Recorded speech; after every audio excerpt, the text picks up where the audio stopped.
Pérou News aujourd'hui, tout ce que vous devez savoir sur le Pérou. Paolo Guerrero, excuse ou vraie menace? Soudain, Paolo Guerrero utilise les menaces comme prétexte pour ne pas jouer à César Vallejo. César Acuna, ce serait dommage que Paolo Guerrero apparaisse dans Aliança ou Colo-Colo.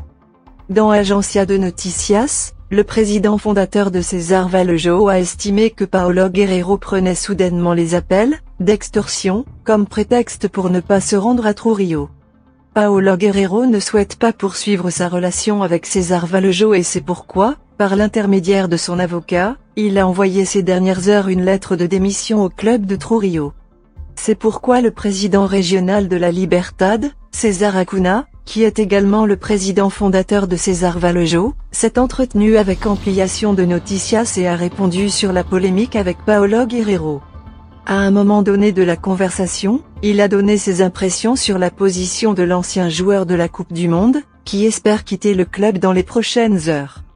J'espère qu'à l'avenir je ne me tromperai pas, mais peut-être que Paolo prend ses appels d'extorsion envers sa mère, comme prétexte pour ne pas venir à Trujillo. Peut-être qu'il a de meilleures offres et il serait regrettable que le contrat soit résilié.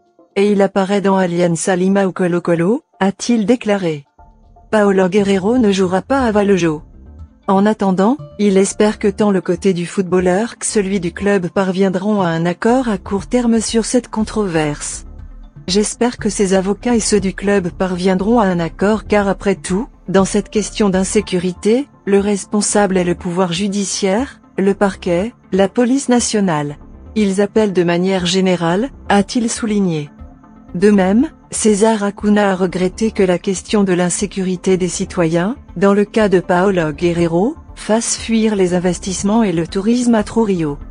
Nous ne pouvons pas utiliser cela pour essayer d'affecter une ville comme Trujillo. Personne ne voudra venir ici.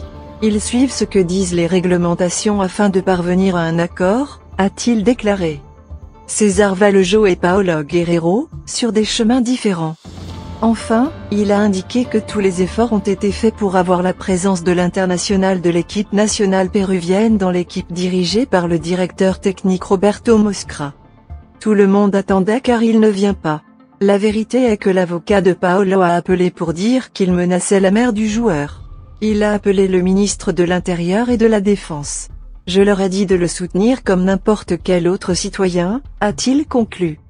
Laissez-nous votre commentaire et abonnez-vous pour continuer à grandir et suivez-nous sur nos réseaux sociaux, Facebook, YouTube, Instagram et TikTok. Pérou News aujourd'hui, suivez-nous sur Facebook et Instagram.